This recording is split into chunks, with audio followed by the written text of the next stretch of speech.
araw po sa ating lahat. Muli ako si Emmanuel O Alejandra. Ito ang aking daily devotion ngayong February 2. And for today, ating pag-uusapan yung 3 sins of Esau. Now, this is all about Esau and Jacob, in which Jacob and Esau were brothers with very different hearts.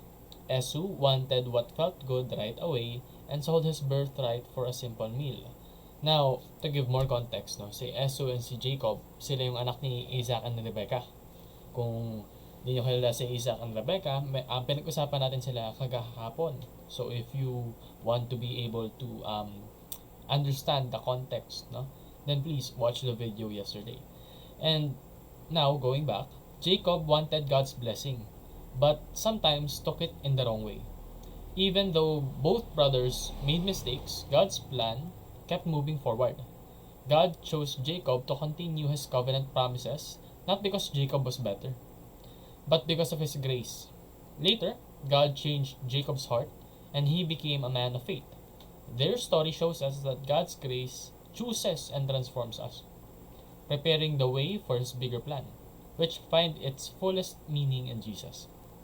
Now, makikita po natin ang storya na ito sa Genesis chapter 25.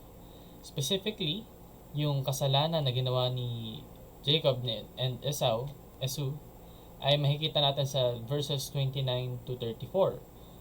Ay nagsasabing, once when Jacob was cooking some stew, Esau came in from the open country, famished. Ibig sabihin, gutom. He said to Jacob, "Quick, let me have some of that red stew. I'm famished." Now Jacob replied, "First, sell me your birthright." Pagkapanganay, no, sa Tagalog. "Look, I'm about to die," Esau said.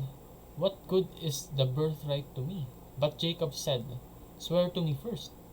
So he swore an oath to him, selling his birthright to Jacob. Then Jacob gave Esau some bread and some lentils too. He ate and drank and then got up and left. So Esau despised his birthright. Ngayon, yung birthright po kasi, it is considered as Yahweh's blessing.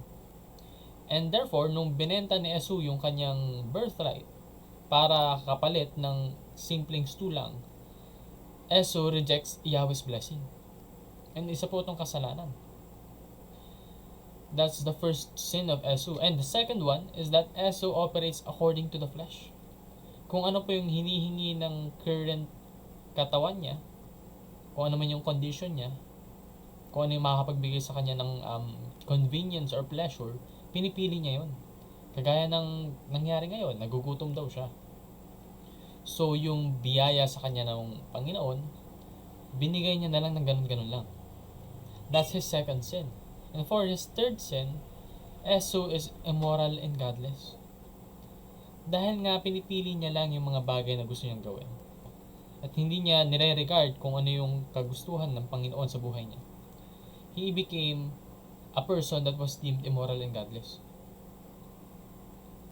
Kaya dapat matuto tayo sa mga kasalanan ni Esau. We should delay gratification because delayed gratification is for a better future. Now, delayed gratification pertains to yung pleasure na hindi mo matatamasa in a short amount of time. Say for example, nagugutom ka, pero gusto mong magpapayat. May mga times na kapag maraming pagkain sa harapan mo, kakainin mo yun lahat despite wanting to be fit. So, yun nga, nakaramdam ka ng instant gratification, pero later on, you realize that your health was slowly deteriorating kasi nga kain ka lang ng kain. Pero, if you have acknowledged what you needed to do in the first place at hindi mo kinain ng ganon-ganon kadami yung pagkain na nasa harapan mo at natuto kang kontrolin yung sarili mo, then eventually, you will become fit and you have achieved your goal and at the same time, you are healthy. And that's called delayed gratification.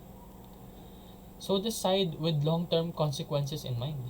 Hindi po kasi porket makakatulong sa'yo ngayon, makakatulong na sa'yo sa kinabukasan mo. Tulad ng pag-aaral. Mahirap mag-aral. Lalong-lalo na kung 18 years of your life, igugugol mo sa school. Talagang mapapaisip ka, no? But the thing is, kapag nag-aral ka at kinonsider mo talaga yon at pinagbuti mo yung pag-aaral mo, later on, you will be educated. And being an educated person will help you to be informed. And being informed allows you to influence people. Practically speaking, kung gusto mong i-share yung salita ng Panginoon, kailangan mo maging informed. Kasi kung hindi ka informed, hindi ka papakinggan ng tao. Kung hindi ka educated, hindi ka papakinggan ng tao. So that's another one of delayed gratification na kung saan ginugol mo yung oras at panahon at effort mo into something that is actually worth of value. So defeat the work of flesh by the Spirit. Kasi yung Spirito po, yung kagustuhan ng Spirito natin, opposite yun ng kagustuhan ng laman natin. That is the purpose or one of the many features or purposes of the Spirit. And kailangan natin sundin yung Holy Spirit na yun kasi yun yung magagabay sa ating papunta sa ating Panginoong Jesucristo. Yun lamang po ang aking daily devotion. Maraming salamat sa pakikinig. Pagpalain po tayong lahat and let's all give glory to God.